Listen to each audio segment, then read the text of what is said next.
el ego, o sistema de pensamiento ego, me tiene muy convencida de que el mundo es causa y yo soy el efecto. Que el mundo, hay un mundo externo ahí que me causa cosas a mí. Eso es lo que creemos todos. Por eso el curso me dice que la causa está separada del efecto y encima está invertida. Lo que yo tengo que hacer ahora es darme cuenta que la causa es mi mente y el efecto es el mundo. Que todo lo que sucede sucede en mi mente. Por eso yo veo el mundo que veo. Y eso es fundamental. Nadie en este mundo escapa al miedo, pero todo el mundo puede reconsiderar sus causas y aprender a evaluarlas correctamente. Nosotros realmente lo que queremos es no sentir más miedo, ¿no? Y que nuestra vida sea happy way. Pero resulta que no. El miedo está siempre ahí. Pero ¿qué pasa? Si yo reconozco dónde está la causa de ese miedo, que está en mi mente, y las evalúo correctamente, y aprendo a hacer esto, diciéndome el conflicto está en mi mente, el miedo no es real, solo Dios es real, y le enseño a mi mente, le doy este mensaje, no el que le di hasta ahora, que es que el miedo es muy real y que Dios, bueno, andará por ahí en alguna parte, pero dudo de su existencia, ¿no? Porque no viene a ayudarme. Y cambiamos esto. Eso es un cambio de percepción.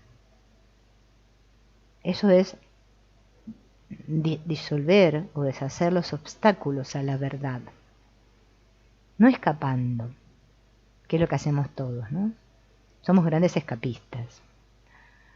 Dios ha dado a todos un maestro cuya sabiduría y ayuda excede con mucho cualquier contribución que un terapeuta terrenal pueda proporcionar. ¿Escucharon esto, no? Ese maestro lo tenemos todos y es muy sabio y excede a cualquier maestro terrenal. Sin embargo, nosotros confiamos más en los terrenales, los de carne y hueso, los guruses. Eso saben mucho. Vamos a preguntarle al gurús. Pero al maestro interno no le preguntamos ni pío. Es más, ni siquiera sabemos que lo tenemos. Por eso el curso me está hablando y me quiere recordar a cada instante que no estoy solo y que mi maestro está conmigo. Sin embargo, hay momentos y situaciones en las que una relación mundana, paciente-terapeuta, se convierte en el medio a través del cual él ofrece a ambos sus mayores dones. También puede ser que si solo siento que solo no puedo, necesito la ayuda de un agente externo, una persona externa que me ayude a ver, ¿no? Como el Espíritu Santo vería, o sea, que me oriente, que me acompañe momentáneamente hasta que pierda un poco el chuchi, también se puede hacer, ¿no? Pero todos sabemos que el que está actuando, haciendo de terapeuta es el Espíritu Santo en nuestras mentes, ¿no? Ninguna persona puede sanar a otra persona, ¿no? ¿Qué mejor propósito podría tener una relación que la de invitar al Espíritu Santo a entrar en ella para darle su propio gran don de la alegría? Cuando nosotros estamos con nuestro maestro interno, o sea, con el Espíritu Santo, porque la gente, no sé, a veces que se imaginará que es el Espíritu Santo, ¿no? Es que sentimos pura dicha y alegría interior. Por eso sonreímos. Somos felices, no sabemos ni por qué, no sé, porque sí.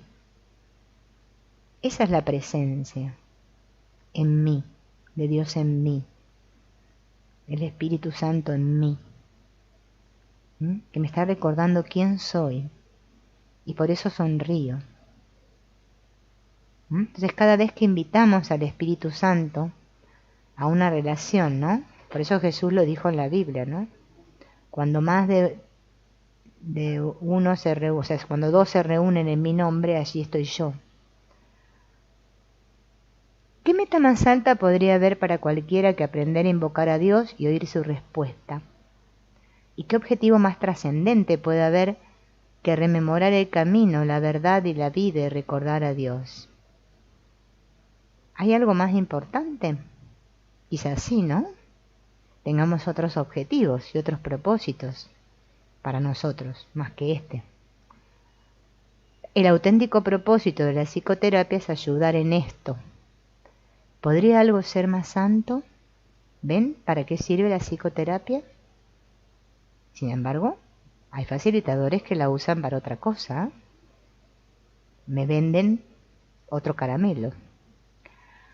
Pues la psicoterapia, correctamente entendida, enseña el perdón y ayuda al paciente a reconocerlo y a aceptarlo. Y en su sanación, el terapeuta es perdonado con él. Ambos somos perdonados. Eso también tiene que estar muy claro. Todo aquel que necesita ayuda, cualquiera que sea la forma de su aflicción, se está atacando a sí mismo y su paz mental sufre en consecuencia. Yo pierdo la paz cada vez que me ataco a mí mismo. O sea, cuando ataco a otros me estoy atacando a mí mismo. Siempre me estoy atacando a mí mismo porque lo que yo tengo que recordar es que solo hay uno, que solo hay una mente. Por mucho que yo crea que perdono a otros, o que hago ho'oponopono para perdonar a otro, o liberarme de otros, como hacemos todos, es que nos estamos liberando de la idea que tenemos acerca de otros. Y de eso me tengo que liberar, de la idea que tengo de otros y de la idea que tengo de mí. Porque el problema son las ideas erróneas, ¿no?, que tenemos acerca de todo. Entonces yo me siento que estoy afligido, que tengo una aflicción, y creo que es a causa de otra cosa. Esta enfermedad que tengo, esta madre que me tocó, este hermano que tengo, mi perro, que no sé qué le pasó ahora, ¿no? Todas esas cosas que nos decimos. Y entonces nos atacamos y no nos damos cuenta. Y así nuestra paz mental se altera. Pero yo creo que me altero yo y digo, ay, estoy nervioso. Estoy un poquito alterado, ¿no? Estas tendencias se describen a menudo como autodestructivas y con frecuencia el paciente las contempla así también, ¿no? O sea, cada vez que nos atacamos sentimos como que nos estamos dañando, ¿no? Nos sentimos mal. Es una tendencia que tiene la mente a atacarse. De lo que no se da cuenta y necesita aprender es que este sí mismo, que puede atacar y ser atacado también, es un concepto que él ha inventado. Nadie se da cuenta que todos somos un concepto. Ah, no. ¿Qué dice este curso? A mí me hace mucho daño ese curso de milagros. Yo no sé, una vez lo estudié, decía una señora, y me hizo mucho mal. Sí, es terrible. Claro. Es que ese sí mismo, ese yo que tanto nombro e idolatro día tras día, y que el otro me dijo y que me hace y que mirá, porque así en esa estamos todos, ¿eh? Y vamos a defendernos un poco, a ver qué estrategia puedo usar para que no me sigan atropellando, ¿no? O para ganar yo y que el otro pierda. Así es la cosa acá. Todo esto es un concepto que yo mismo he inventado. Y esto también lo tengo que ver, porque esto forma parte de la psicoterapia. O sea, si nos queremos psicoterapiar, psicoterapiémonos así, porque es que es la única terapia que funciona, ¿eh? Es más, a este sí mismo, a este yo tan bello y bonito que digo ser, es más, lo aprecia, lo defiende y a veces incluso está dispuesto a sacrificar su vida en su nombre, pues lo considera su propio ser. ¿Podemos ver esto?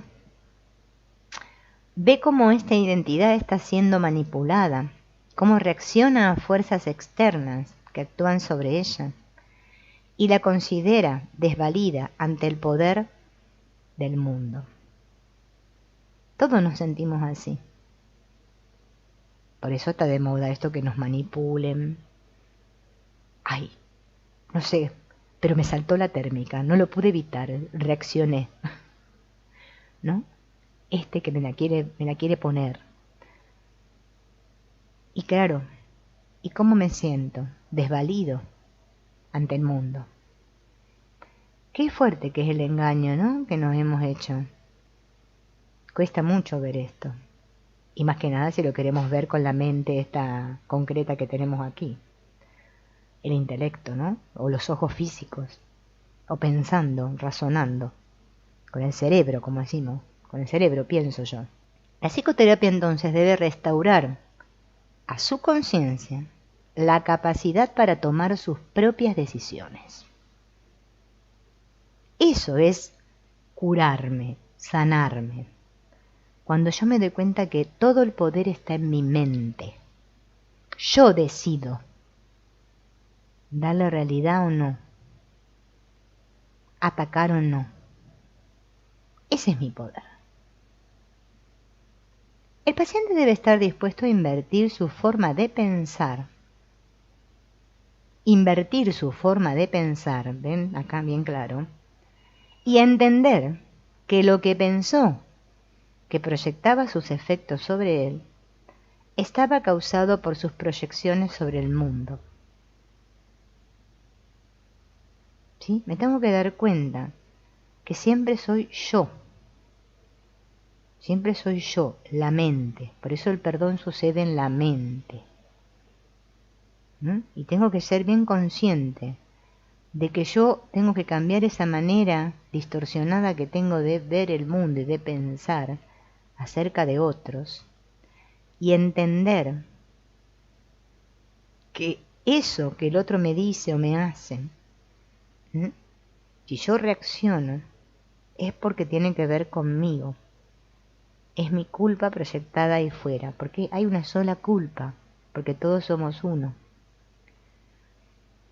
Retornar a la unidad y sanar desde ahí con nuestro maestro interno, esa es la verdadera sanación. Y puede pasar que el otro siga comportándose igual y siga atacando. No quiere decir que el otro cese en su... o que cambie. No, el que tengo que cambiar de mentalidad soy yo. Tengo que dejar de enfocar en lo que hacen los otros, porque si no, no voy a sanar nunca. El mundo que ve, por lo tanto, no existe. No existe. Hasta que esto no sea aceptado, al menos en parte, el paciente no puede verse a sí mismo como realmente capaz de tomar decisiones. Porque si no, no sé quién es el que está tomando las decisiones. Y voy a creer que soy yo, el poderoso. ¿No? Claro. Siempre me creo que soy yo. Esta. No, esta no. Tengo que recordar que soy la mente. Y luchará contra su libertad creyendo que es esclavitud. Yo tengo que recordar que si soy la mente, soy libre. Por eso el curso dice, no soy un cuerpo, soy libre. Pero no me está diciendo que niegue el cuerpo en esa lección, me está diciendo que recuerde que soy mente, por eso soy libre. Pero tengo que aceptar, por lo tanto, que el mundo no existe ahí fuera, que está en mi mente. El paciente no necesita creer en el carácter divino de la verdad para hacer progresos en la salvación. No necesitamos hacer como espiritualizar el curso y hacer cosas esotéricas, no. La verdad es la verdad. Pero debe comenzar a separar la verdad de la ilusión, reconociendo que no son lo mismo. Mientras yo crea que es lo mismo, no puedo avanzar con este curso. Y mostrarse a sí mismo cada vez más dispuesto a contemplar las ilusiones como algo falso y a aceptar la verdad como tal. Su maestro, o sea el Espíritu Santo en mi mente, lo llevará desde ahí, tan lejos como esté dispuesto a ir. Lo único que hace la psicoterapia es ahorrarle tiempo. El Espíritu Santo usa el tiempo como estima más conveniente y nunca se equivoca. Nunca se equivoca. Eso lo tengo que tener bien claro. Bajo su dirección, la psicoterapia es uno de los medios que él usa para ahorrar tiempo y para preparar más maestros para su trabajo. La ayuda que él comienza y dirige es ilimitada. Cuando el curso me dice esto, ¿sí? No es que está preparándome a mí como maestra y ahora me pongo la túnica y salgo a predicar el curso. No. Está preparando maestros porque más perdonadores en la mente haya, más luz va a haber en el mundo, ¿no? Por eso el curso me dice: yo soy la luz del mundo. Eso es lo que tenemos que ser, una luz brillante. Y sembrarlo en nuestra mente. Pero para eso me tengo que conocer a mí mismo. Yo no puedo ser una luz brillante creyendo que soy esta. Como toda la nueva era que es así, ¿no? Ahora somos todos seres de luz. No sé, andaremos con lamparitas en la cabeza, no sé, cosas raras. No, en mi mente. Esto no me está hablando de especialismo, como muchos estudiantes lamentablemente creen. Por cualquier camino que él elija, toda psicoterapia conducirá a Dios al final. Pero la elección del camino es a él a quien corresponde. Por eso nosotros tenemos que dejarnos guiar. Dejarnos guiar. Todos somos sus psicoterapeutas, pues quiere que todos seamos sanados en él. La sanación es para todos, y psicoterapeutas somos todos acá. Tengo que olvidarme de eso, que unos seres son más especiales que otros. Tengo que salir de ahí urgentemente. Cucha. Tengo que recuperar mi poder, como quien verdaderamente soy. Y entonces el espíritu me habla en mi mente, y yo me dejo guiar. No tengo ni idea, pero todo se hace a través de mí. Y dejo de creerme especial, y que yo hago cosas maravillosas, color de rosa, ¿no? Como dice el juego ese. Hace poco me entró mucho miedo con respecto al curso, y me sentía atascada y me juzgaba a mí misma por eso. Una vez me dijiste que recordara no tomármelo seriamente. ¿Cómo podemos ser serios a la hora de practicar el perdón en el día a día y al mismo tiempo no tomarlo seriamente? Bueno, dice Wapnin, la práctica diaria es en realidad no tomarlo seriamente. El principio en esa línea, que aparece al final del capítulo 27 de la diminuta idea loca en la que el Hijo de Dios olvidó reírse, se adentró en la eternidad donde todo es uno. El problema no es el ego, lo que significa que no es ninguno de los problemas que la persona cree que tiene, ni las dificultades que la persona cree tener con el curso. El problema es la reacción a eso. La idea de no tomarlo seriamente o aprender a reírnos de eso no significa minimizarlo, ni negarlo, ni fingir que no ha sucedido, sino reconocer que el problema nunca es la forma, el problema es siempre la decisión de la mente. ¿Cómo lo veo? ¿Con qué maestro lo veo? Cualquier cosa que hagas durante el día, ya sea relacionada con el curso o con cualquier otra cosa de tu vida, la clave siempre es llevarla de vuelta al tomador de decisiones de la mente. El problema no es el ego, ni su expresión a nivel de pensamiento o de conducta. De pensamiento, por ejemplo, cuando me viene un pensamiento negativo o de criticar a alguien, pensamientos egoístas a nivel de mi vida en el mundo. O de conducta, por ejemplo, cuando hago algo que luego juzgo como erróneo o egoísta. Esas son las dos maneras en que nosotros vemos como problema, ¿no? Me viene un pensamiento negativo o critico a alguien, ¿no?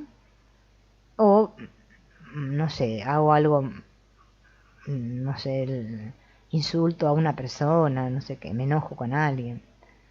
El problema no es lo que hay en la caja de la mentalidad errónea. Porque, ¿cómo podría una ilusión ser un problema? Lo que el curso llama Espíritu Santo, lo cual es en realidad simplemente nuestro pensamiento de mentalidad correcta o cordura, eso tampoco es la respuesta. La respuesta radica en elegir la mentalidad correcta, al igual que el problema radica en elegir al ego. Ahí es en realidad donde la gente se hace una especie de lío. Todos nos hacemos un lío, porque creemos que tenemos que hacer cosas en la forma, o no sé, cosas en nuestro cerebro, o no sé qué. Bueno, acá vieron que nos creemos cualquier cosa. La clave es siempre llevar el asunto de regreso al poder de elegir de la mente, en vez de llevarlo de regreso a Jesús o al Espíritu Santo como una figura mágica. Nosotros al principio hacemos eso. Espíritu Santo, ayúdame, sana mi mente. Como si el Espíritu Santo fuera de por ahí y viene y hace, ¿no? No. Lo que yo tengo que hacer es decir, el conflicto está en mi mente. Primero sentir, ¿no? De darme cuenta que tengo una bronca bárbara y que quiero matar 4 o 5 o criticar o que otra vez estoy proyectando. Bien. Traerlo dentro. Sentir. Y darme cuenta que la que siente es la mente, no Silvina. Porque vieron que a nosotros nos encanta esto de la actuación. Yo siento. Y nos hacemos unas actuaciones. Ay, mi corazón. Yo que amo. Y empezamos con todo ese... miren, no hay ningún ojo por ahí por el cual Dios esté mirándonos así. No existe eso, no existe. Es interno. Dios está en mi mente y yo soy la mente. Yo sola me río porque hay mucha gente que hace eso y me da mucha risa ya. Antes me lo tomaba en serio. Yo ahora me di cuenta que digo, ¿cómo hacía yo esas chorradas? Pero bueno, antes lo hacía porque no podía hacer otra cosa. El conflicto está en mi mente.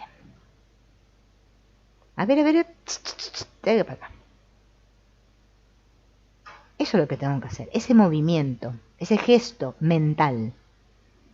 No que ponerme las plumas y no sé qué, la sotana y que Dios me mire. Oh, no, todo eso sáquenlo, borren. No, me viene la bronca. Bueno, a mí me viene muy seguido. A mí hace un rato me había venido una bronca, porque siempre con el mismo tema, vieron que tengo yo de mi tema. Bueno, entonces, ¿no? Puedo respirar. Si quieren, respiren. Respiren porque si no respiran se mueren, yo les recuerdo. Respiro profundo. El conflicto está en mi mente. Bien. Soy mente.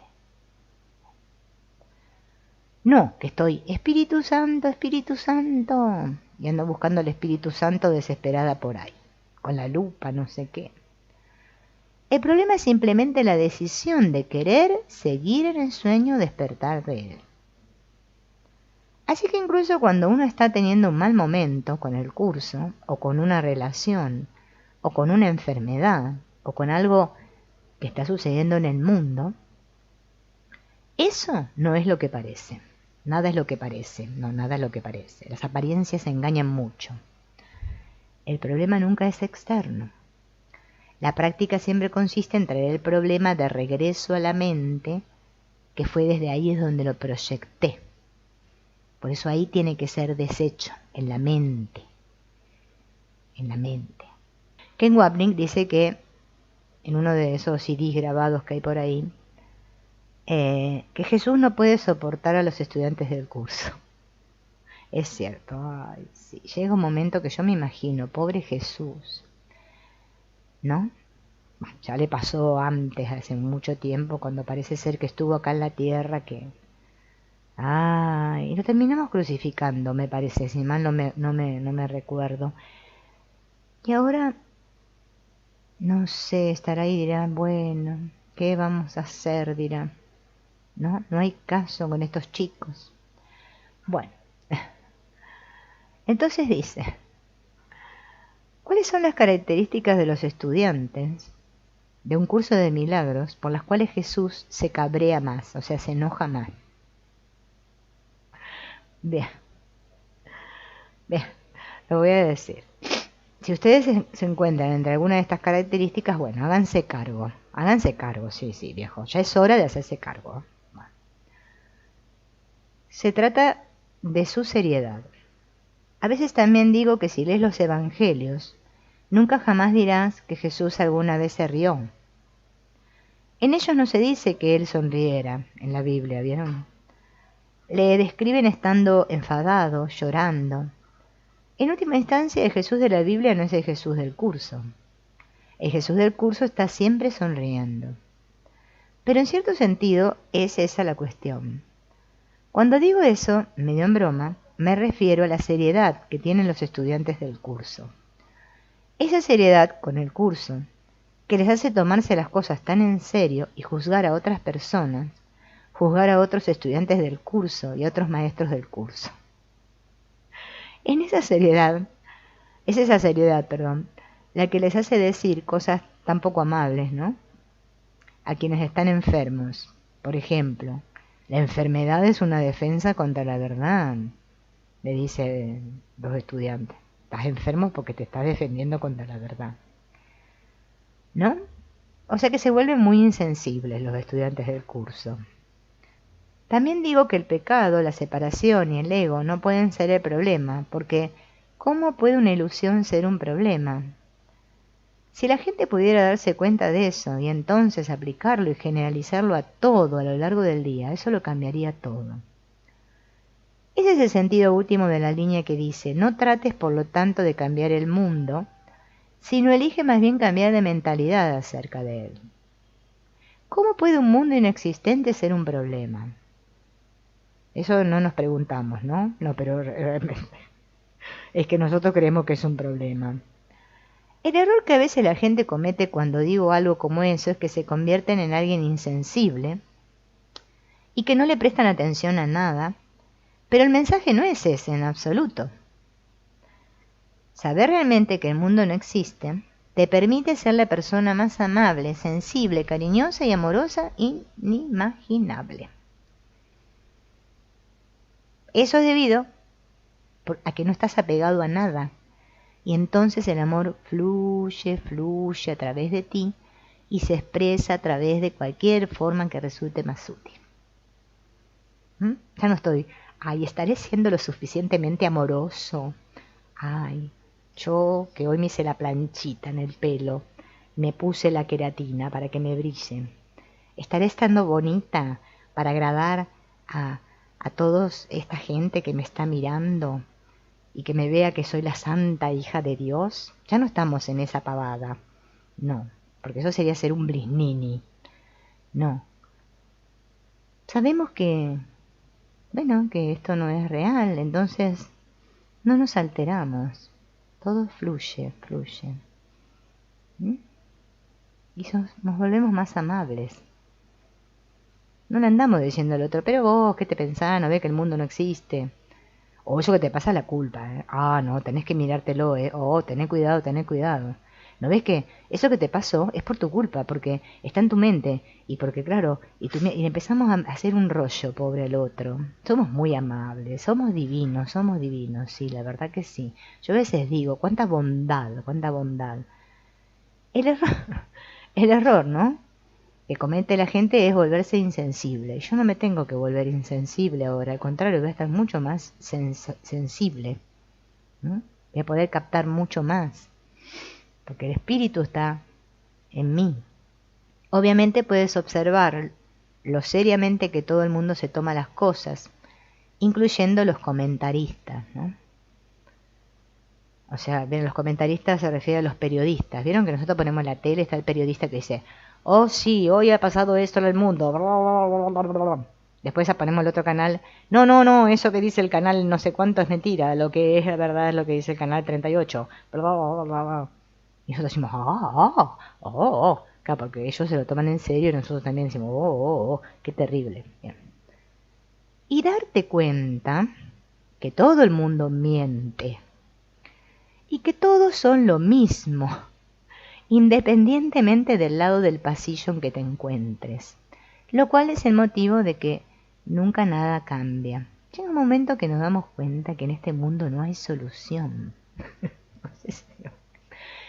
Sí, sí. Van a ver que les va a pasar eso. Ya no van a reaccionar como antes.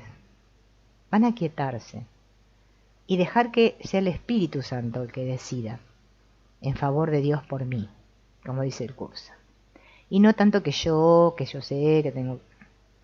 Muchos estudiantes del curso experimentan una completa sensación de pérdida a medida que ellos comienzan a reconocer los fugaces subidones de adrenalina que proceden de las defensas contra el amor eterno y todo abarcador que ellos son, y aceptar la verdadera falta de valor del mundo en el que una vez creímos completamente. ¿Puedes hablar de esta fase? Cuando ya empezamos, decimos, pero si el mundo no existe, yo tampoco. ¿Qué corno hago estudiando este curso? ¿No? Yo me lo he preguntado, sí. Bueno, otra fuente de confusión para quienes trabajan con el curso es la confusión de cuerpo y mente. Mientras te identifiques con un cuerpo, se te hace imposible trabajar con el curso. ¿Ven? Acá lo dice bien claro. Y te resulta imposible no sentir una sensación de pérdida, porque el curso dice de una y otra vez que no eres un cuerpo. Tu cuerpo no piensa, ni siente, ni percibe, ni vive, ni muere. ¿Ven? Cuando dicen, yo siento, cuánto amor, amor, ay, yo que, tanto amor, yo soy todo amor, y hacen corazoncitos, pero es increíble. Yo otra vez había una señora que dibujaba muchos corazones en un pizarrón, a la que tiene muchos seguidores, ¿no? Y yo decía, ay, Dios mío, ¿no? Porque, a ver, el amorcito no es un corazón. Y después hablamos así, ay, pero habla con amorcito, ay, pero tenés que ser delicadita, ay, pero no sé qué, no toda cosa que no tiene nada que ver el pedo con la velocidad, pero no importa, nosotros le ponemos muchos moños. Bueno, prestad atención, please, lo que dice aquí. Entonces, el que siente es la mente, bien, que yo soy la mente, no el cuerpo. Bien. Parece que es el cuerpo, pero no es el cuerpo. Al leer eso como un cuerpo individual, ¿cómo podrías no sentir una sensación de perder eso que de alguna manera el curso te está quitando? Y por supuesto, el curso no te está quitando nada. Simplemente te muestra que eso que tú pensabas que eras no es más que una ilusión. Qué triste. Incluso en el sentido más amplio es imposible trabajar con el curso sin reconocer qué es el especialismo, cosa que no sé si todos los estudiantes se preguntarán esto de qué es el especialismo. El especialismo es nuestra identidad con minúscula. Nos identificamos con nuestra necesidad, nuestro amor especial, nuestro odio especial. El curso está realmente exponiendo eso tal como es. Y por eso creo que es casi imposible para un estudiante serio que lleve años trabajando con el curso no sentir una sensación de pérdida, una sensación de sacrificio y luego la consiguiente sensación de resentimiento. Por eso no hay que engañarse. No, dejen de contarse los cuentos porque a Dios no le interesa. Ellos ya saben.